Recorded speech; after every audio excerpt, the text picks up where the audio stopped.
ప్రపంచాన్ని మా నాన్న నాకు పరిచయం చేశాడు. ఇంత అందమైన ప్రపంచం నాది. నా ప్రపంచమే నన్ను నిర్దాక్షిణ్యంగా సమాజంలో దోషిగా నిలబెట్టింది.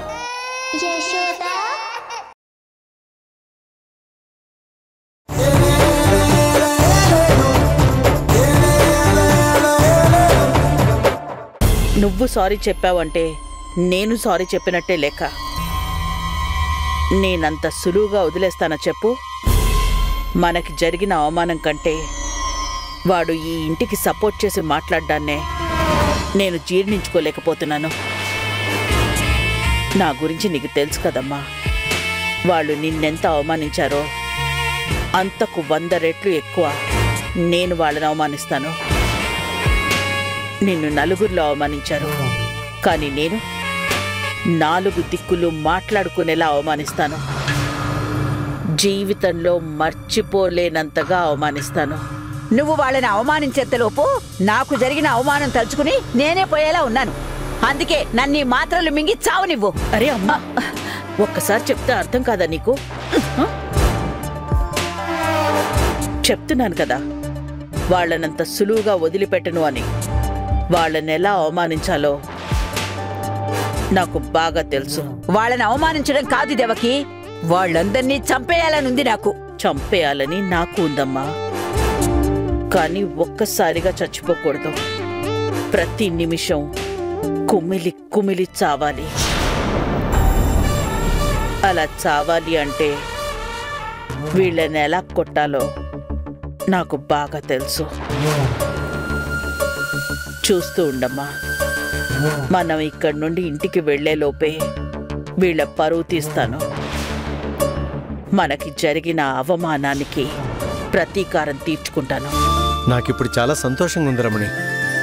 నా కూతురు అల్లుడు ఒకరిని మించి ఒకరున్నారు. పెళ్ళాగిపోయి అందరి ముందు తలదించుకోవాల్సి వచ్చినప్పుడు తల దించుకోలేక ఆ తలను నరుక్కొని చచ్చిపోవాలనుకున్నప్పుడు అందరి ముందు నన్ను తలెత్తుకునేలా చేసింది నా కూతురు. ఈ ఇంటి పరువుతో పాటు ఆ ఇంటి గౌరవాన్ని కూడా కాపాడిందమ్మా. ఇప్పుడు నా మీద మాట పడకూడదని తన సొంత అమ్మమ్మని వారించడమే కాకుండా ఆవిడి చేత నాకు క్షమాపణ చెప్పించిన అల్లుడిని చూస్తుంటే ఎంతో గర్వంగా ఉంది.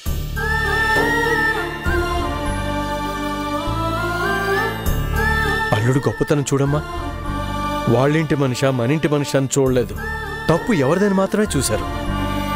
ఈ కాలంలో ఇలాంటి మనుషులు ఉండడం అరుదు కదమ్మా. అలా అని ఆ పెద్దావిడ్ని తప్పనడానికి లేదు కదండి. అవును రమణి, ఆవిడ స్థానంలో ఎవరున్నా అలాగే మాట్లాడేవాళ్లేమో. ఆవిడ మనవడి మీద ఉన్న ప్రేమతోనే అలా మాట్లాడుంటుంది. అల్లుడు కూతురు వస్తున్నారంటే ఆ మర్యాదలు చేయాలి, ఈ మర్యాదలు చేయాలి అని రకరకాలుగా ఆలోచించేవా తప్ప అల్లుడు ఎక్కడ పుట్టి పెరిగారు, ఎంత విలాసవంతమైన జీవితం గడిపారు, ఎన్ని సౌకర్యాల మధ్య బతుకుంటారు, అలాంటి అల్లుడు గారికి మన ఇంట్లో ఎలాంటి ఏర్పాట్లు చేయాలని మనం ఆలోచించలేకపోయాం. అవునరా, పెద్దదాన్ని, నాకే ఆ ఆలోచన రాలేదు. లేదంటే నేనే చెప్పుండేదాన్ని. పొరపాటు చేశానమ్మా. లేదంటే కనీసం కూలరైనా తెచ్చిపెట్టుండేవాణ్ణి. ఇక్కడ కూడా అల్లుడు గొప్పతనం చూసామమ్మా. మన ఇంట్లో అల్లుడికి తగిన సౌకర్యాలు లేకపోయినా అవేవి అల్లుడు వేలెత్తి చూపించలేదు. ఆ పెద్దావిడ కూడా తన మనవడి మీద ఉన్న ప్రేమతోనూ వయసు మీద పడిన చేదస్తంతోనూ అలా మాట్లాడిందనుకున్నాను. ఆ మాటల్ని నా కూతురు అడ్డుకోవడం, నా కూతురు అన్న మాటల్ని అల్లుడి గారు సపోర్ట్ చేయడం, నేను బాధపడకుండా ఇరుగు పొరుగు మధ్య నా పరువు పోకుండా చేయడం, ఇదంతా చూస్తుంటే నిజంగా నాకు చాలా ఆనందంగా ఉంది.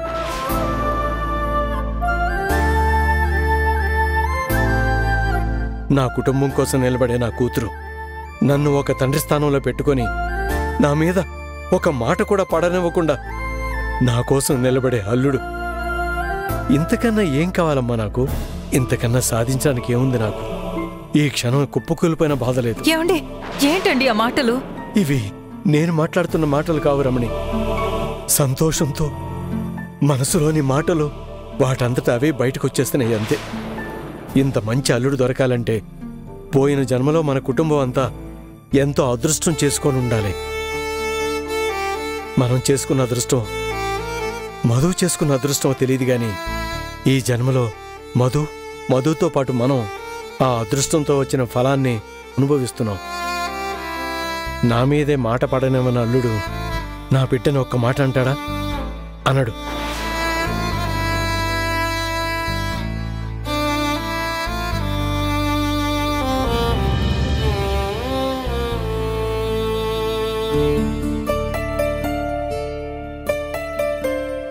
మన మధుని మనకంటే బాగా చూసుకుంటాడు, అందులో ఎలాంటి సందేహం లేదు.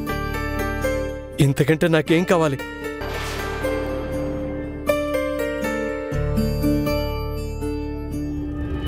మీరు చెప్పిందంతా కరెక్టేనండి. మన మధుని అల్లుడు గారు బాగా చూసుకుంటారు. అల్లుడు గారు మీకు మధుకి సపోర్ట్ చేస్తూ మాట్లాడడం మీకు సంతోషాన్నిచ్చింది. కానీ ఆ పెద్దావిడికి మాత్రం బాధని కోపాన్ని కలిగించుంటుంది కదండి. ఎంత కాదనుకున్నా వదినికి స్వయాన అమ్మ కదండి. తనకి బిడ్డ సంతోషం ఎంత ముఖ్యమో తన తల్లి గౌరవం కూడా అంతే ముఖ్యం కదండి. అల్లుడు క్షమాపణ చెప్పించినందుకు పెద్దావిడ పరువు పోయిందని వదిన నొచ్చుకునుంటారు కదండి. మన కూతురు కాపురం చేయాల్సిన ఇంటికి యజమాని వదిన. ఇక్కడ నాలాగే అక్కడ మధుకి తల్లి స్థానంలో ఉండే మనిషి. ఆవిడ కనుసన్నల్లోనే మధు ఉండాలి. ఆ కుటుంబం నిర్ణయాలకే మధు కట్టుబడి ఉండాలండి. ఆ కుటుంబంతోనే కలిసి బతకాలి. అలాంటి కుటుంబంలో ఒక మనిషి మనసు గాయపరిచేటట్టు నొచ్చుకునేటట్టు మన వల్లే జరిగిందండి. ఆ పెద్దవాడి మనసు గాయపరిచేటట్టు మనమేం చేశాం రమణి? క్షమాపణ చెప్పించింది అల్లుడే అయినా అలాంటి సందర్భం రావడానికి కారణం మనమే కదండి. కాబట్టి ఆవిడికి ప్రత్యక్షంగా కాకపోయినా పరోక్షంగా అయినా మన మీద కోపమో బాధో ఖచ్చితంగా ఉండే ఉంటుంది కదండి. రమణి చెప్పింది కూడా నిజమే కదరా. ఆవిడకి ఆ కోపం మనసులో ఉన్నంతకాలం మన మధుకి ఇబ్బంది కలగొచ్చు కదా. నిజమే అమ్మా, కానీ మనం ఏం చేయగలం? మనం వెళ్ళి ఒకసారి పెద్దావిడితో మాట్లాడి ఆవిడ మనసులో ఉన్న కోపాన్ని బాధని తొలగించేద్దామండి. ఇంకా ఆలోచిస్తావేంట్రా? పద, నీ కూతురు కోసం ఆ మాత్రం చేయలేవా ఏంటి? చేస్తానమ్మా. కూతురు కోసం మాత్రమే కాదు, అల్లుడు కోసం, ఆ ఇంటి కోసం చేస్తాను.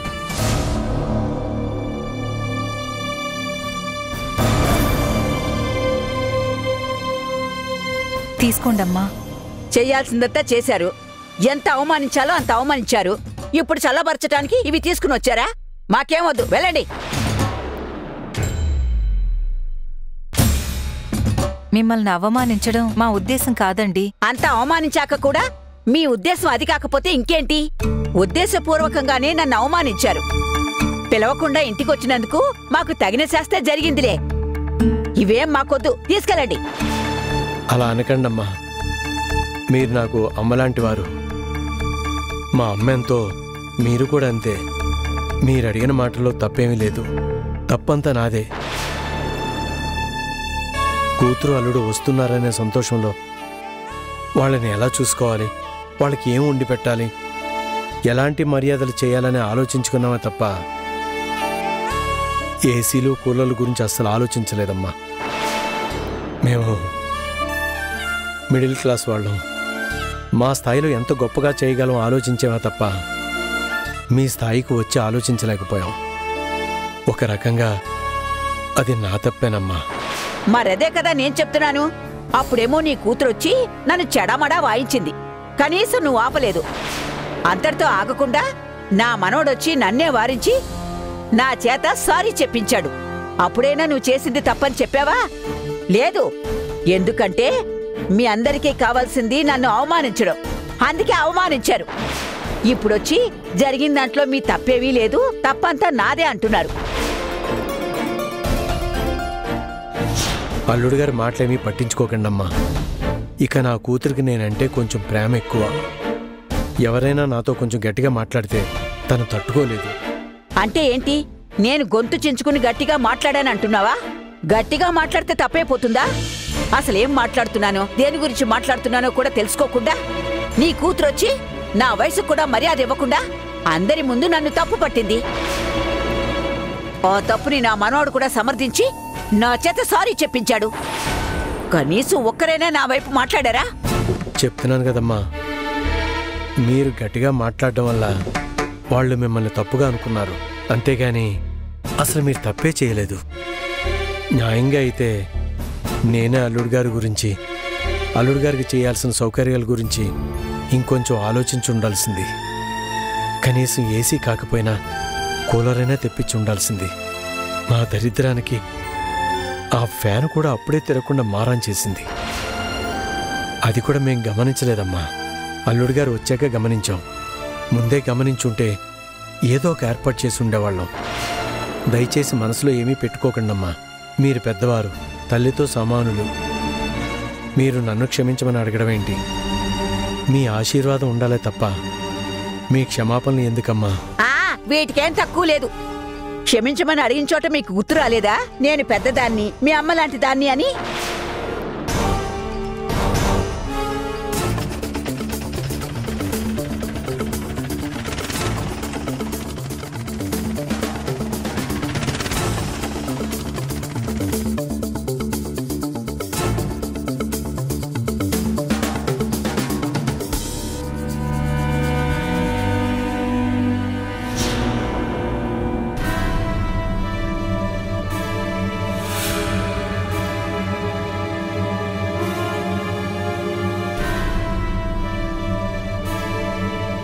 ఏంటండి ఇవి?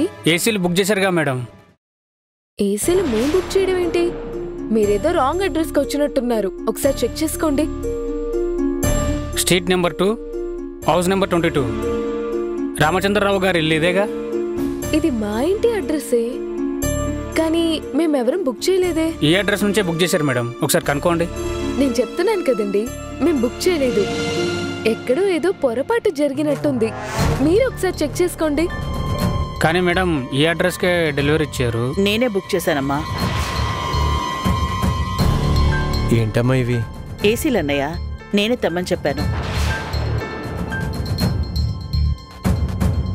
మీరు రండి, లోపలికెళ్ళి హాల్లో ఒకటి, బెడ్రూమ్లో ఒకటి బిగించండి. ఇంటల్లుడు ఏసీ లేకుండా ఒక్క నిమిషం కూడా ఉండడంట. అందుకే వాళ్ళ అమ్మగారే ఏసీలు తెప్పించారు చూడు. ఎంతైనా రామచంద్రరావు అదృష్టవంతుడు. చిల్లిగా ఒక కట్నం ఇవ్వకుండా అంత పెద్దింటికి వియ్యంకుడైపోయాడు. వాళ్ళ పుణ్యానిప్పుడు ఇంటికి ఏసీలు కూడా వచ్చేసాయి. ఇంకా చూస్తారేంటి, లోపలికి వెళ్ళండి. మీరు ఆగండి. ఏమైందమ్మా, ఎందుకు వాళ్ళని ఆపుతున్నావు? వద్దమ్మా, అంతగా ఏసీలు కావాలనుకుంటే తర్వాత నేనే తెప్పించి పెట్టిస్తాను.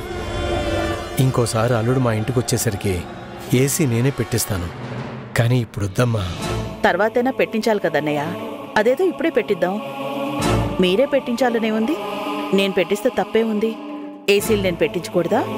అత్తయ్య, మీరు తప్పుగా అనుకోకండి. ముందు వీటిని వెనక్కి పంపించేయండి. మీరు తీసుకెళ్ళండి. ఏం మాట్లాడుతున్నావు మధు? నేను తెప్పించిన ఏసీల్ని నువ్వు పంపించేయడం ఏంటమ్మా? ఇరుగు పొరుగు వాళ్ళందరూ చూస్తున్నారు.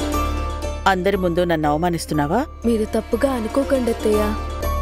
మీరు ఏసీలు తెప్పించడమే ఒక రకంగా మా నాన్నని అవమానిస్తున్నట్టుంది. నేను ఏసీలు తెప్పించడం వల్ల మీ నాన్నకెందుకు అవమానం జరుగుతుంది? అంటే నన్ను పరాయిదాన్లా ఫీల్ అవుతున్నారా? ఏంటన్నయ్య, నేను మీ చెల్లెల్ని కానా? అన్నయ్య కోసం చెల్లి ఏమీ చేయకూడదా? అత్తయ్య, మీరెన్ని మాట్లాడినా ఇప్పుడు మీరు ఏసీలు తెప్పించడం కరెక్ట్ కాదు. ఈ ఏసీల గురించే కదత్తయ్య అంత గొడవ జరిగింది. ఇప్పుడు మీరు ఏసీలు తెప్పిస్తే మా నాన్న లేనితనాన్ని ఎత్తి చూపించినట్టు అవుతుంది. ఇందాక లోపల ఇలానే గొడవ పెద్దదయింది. ఇప్పుడు మళ్ళీ చెల్లెంతో గొడవ పడుతుంది. అత్తా కోడళ్ల మధ్య గొడవ జరగడం మధుకు మంచిది కాదు. అమ్మా మధు, నువ్వు కాసేపు ఉండమ్మా, నేను మాట్లాడతాను. మీరేం కంగారు పడకండి నాన్న. అత్తతో నేనేం గొడవ పడట్లేదు. అత్తకి అర్థమయ్యేలా చెప్తున్నాను. అత్త అర్థం చేసుకుంటారు. ఇరుగు పొరుగు వాళ్ళు కూడా ఏవేవో మాట్లాడుకుంటారు. గొప్పింటి కోడలైంది, ఇక ఈ ఇంటికి ఏ అవసరం ఉన్నా అక్కడి నుంచి సరఫరా చేయించుకుంటుంది అని లేనిపోనివన్నీ అనుకుంటారత్తయ్య. అది కూడా మా నాన్నకి ఇబ్బందిగానే అనిపిస్తుంది. అందుకే చెప్తున్నాను, దయచేసి వీళ్ళని ఇక్కడి నుంచి పంపించేయండి. ఇరుగు పొరుగు వాళ్ళు ఏమనుకుంటారో అని ఆలోచిస్తూ కూర్చుంటే మనం ఒక్క అడుగు కూడా ముందుకు వేయలేం మధు. మనం ఏం చేసినా మన కోసం చేసుకోవాలి కానీ ఇరుగు పొరుగు వాళ్ళ కోసం కాదు. ఇంట్లో ఫ్యాన్ పాడైపోయింది, ఇరుగు పొరుగు వాళ్ళు వచ్చి రిపేర్ చేయించారా? లేదు కదమ్మా. మన సమస్యలను మనమే తీర్చుకోవాలి.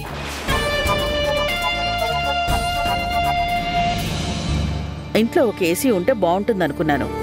పెట్టించాలనుకోవడం తప్ప మధు? మీరు ఇబ్బందుల్లో ఉంటే ఆ మాత్రం చేయకూడదా నేను? మీరు ఇబ్బందులు పడుతున్నా చూస్తూ ఊరుకోవాలా నేను? అసలు ఏసీ ఒకటే కాదు, ఇంట్లో ఉన్న ఫర్నిచర్ మొత్తం మార్పించేయాలనుకున్నాను.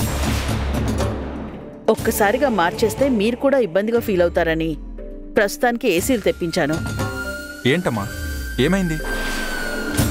చూడ్రా, ఈ ఇంట్లో నీకు కావాల్సిన సౌకర్యాలు సరిగ్గా లేవనే కదా అప్పుడంత గొడవ జరిగింది. అందుకనే 2 ఏసీలు తెప్పించాను.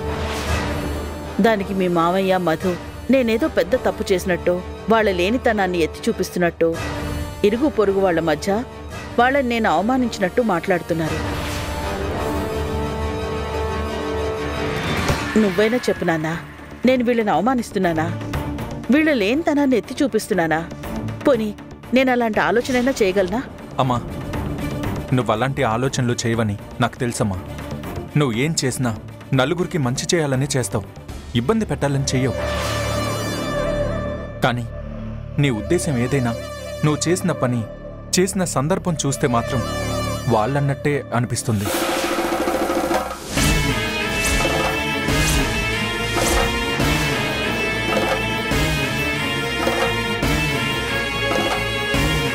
ఇది కరెక్ట్ కాదమ్మా. వాటిని వెనక్కి పంపించేసే. మా సారు మారిపోయారు. గౌతమ్ నంతా 2.1 చూపిస్తున్నారు. అప్పుడేమో అమ్మమ్మ చేసిన తప్పును ఎత్తి చూపించాడు, ఇప్పుడు అమ్మ చేసిన తప్పును ఎత్తి చూపిస్తున్నాడు. అంటే ఏంట్రా, నువ్వు కూడా నేను చేసిన దాన్ని తప్పు పడుతున్నావా? రేపెప్పుడైనా వీళ్ళు మన ఇంటికొచ్చినా ఏసీలో ఉండాలి కదా, అలవాటు అవుతుంది కదా. అలా అయినా ఆలోచించినా? ప్లీజ్ అమ్మా. ఎరా, అక్కడ నేను ప్రశ్నిస్తే తప్పన్నావు, ఇక్కడ మీ అమ్మ సమస్యను పరిష్కరిస్తుంటే తప్పంటున్నావు. అమ్మ పెట్టదు, అడుక్కు తిననివ్వదు అన్నట్టు వాళ్ళు చేయరు, మీ అమ్మని చేయనివ్వరు. నువ్వు వాళ్ళతో కలిసిపోయి మమ్మల్ని తప్పు పడుతున్నావా? ఈ కొంపలో ఉన్న వేడికి నేనే ఉండలేకపోతున్నాను, అలాంటిది నువ్వెలా ఉంటావనే కదా మా బాధంతా. ముందొచ్చిన చెవుల కంటే వెనకొచ్చిన కొమ్ములు వాడన్నట్టు నిన్ను కనీ పెంచిన మీ అమ్మని కూడా కాదని నీ భార్య కుటుంబాన్ని వెనకేసుకొస్తున్నావా? బావుందిరా, చాలా బాగుంది. ఇంకా ఏంటి చూస్తున్నావు? జరిగిన అవమానం సరిపోలేదా? నేనేం మాట్లాడుతున్నాను, మీరేం మాట్లాడుతున్నారు? నేనన్న దాంట్లో తప్పే ఉందిరా. మేం మాట్లాడే మాటలకి, మేము చేసే పనులకి వాళ్ళు నొచ్చుకుంటున్నారని నువ్వు ఆలోచిస్తున్నావు గాని వాళ్ళ మాటలకి మేమెంత బాధపడుతున్నామో ఆలోచించావా? నీకు మాకన్నా వాళ్లే ఎక్కువైపోయారు కదా. అసలు మేం చేసిన తప్పేంట్రా? నీ సౌకర్యాల గురించి ఆలోచించడం తప్ప, వాటి గురించి అడగడం తప్ప, వాటిని సమకూర్చాలనుకోవడం తప్ప. చూడమ్మమ్మా, నువ్వు అడగడం తప్పు కాదు, అడిగిన విధానం తప్పు, అడిగిన సందర్భం తప్పు. అయినా ఇవన్నీ నువ్వు మా దగ్గర చెప్పించుకోవడం ఏంటమ్మమ్మా? నువ్వెంత పెద్ద మనిషివి, నీ వయసుకి ఎంత లైఫ్ చూసుంటావు, ఎంతమంది జీవితాలు చూసుంటావు. నువ్వు మాకు బుద్ధి మాటలు చెప్పాలి కానీ మా చేత బుద్ధి మాటలు చెప్పించుకోవడం ఏంటమ్మమ్మా? అసలు ఇదంతా నువ్వు మొదలు పెట్టడం వల్లే జరిగింది. నువ్వు గొడవ చేయకుండా ఉండుంటే ఇంత వరకు వచ్చేది కాదు. అంటే అంటే ఏంట్రా నీ ఉద్దేశం? ఇప్పుడే చెప్పాను కదమ్మమ్మా, నువ్వు మళ్ళీ మళ్ళీ నాతో చెప్పించుకోవద్దు. ఇంతటితో సైలెంట్గా ఉండు.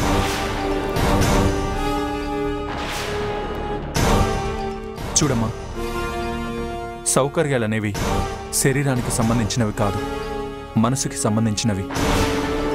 ఇక్కడ నా మనసుకి అంత అసౌకర్యంగా ఏమీ అనిపించట్లేదు. నేనిక్కడ బానే ఉన్నాను. అయినా ఇక్కడ సౌకర్యాలు బాలేవని, ఏసీలు లేవని నేను మిమ్మల్ని అడిగాను. అలా అనుకుంటే నేనొచ్చిన రోడ్డు కూడా బాలేదు. అందుకని రోడ్డే ఇస్తారా?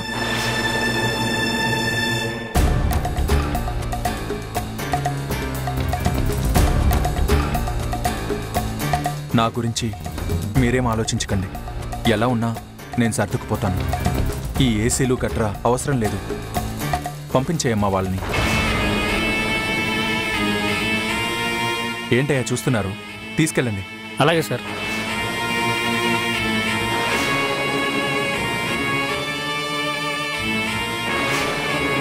మనం తెప్పించినవి తిరిగి పంపించారు అంటే మనల్ని కూడా బయటికి గెంటేసినట్టే కదా దేవకి.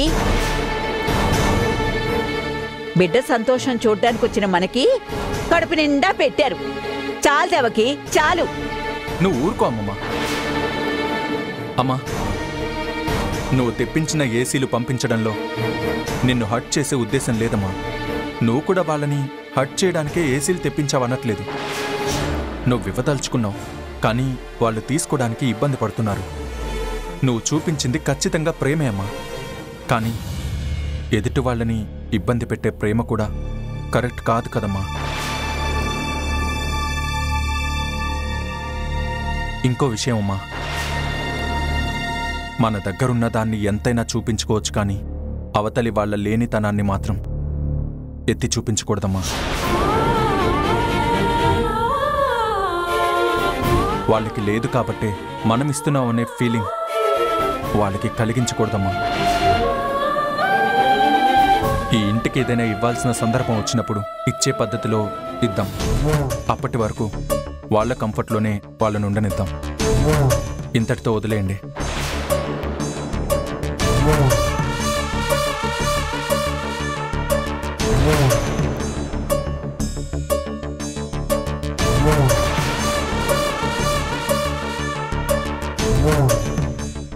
ఇది అంత్యాక్షరి. ఎవరైతే చివరిగా పాడలేకపోతారో వాళ్ళు ఓడిపోయినట్టు లెక్క. ఏ పాట పాడాలన్నా నువ్వే ఎంకరేజ్ చేయాలి. నేనేదో ఒకటి మేనేజ్ చేస్తుంటాను. అన్నే పాడుతుంటే మీరు ఊరికే కూర్చొని మేనేజ్ చేస్తారా? అదేం కుదరదు. పోనీ ఓడిపోయామని ఒప్పుకోండి, వదిలేస్తా. ఓడిపోవడమా? అది మా ఇంటా వంట లేదు. మేమో మీరో తేల్చుకుందాం. సూపర్. అయితే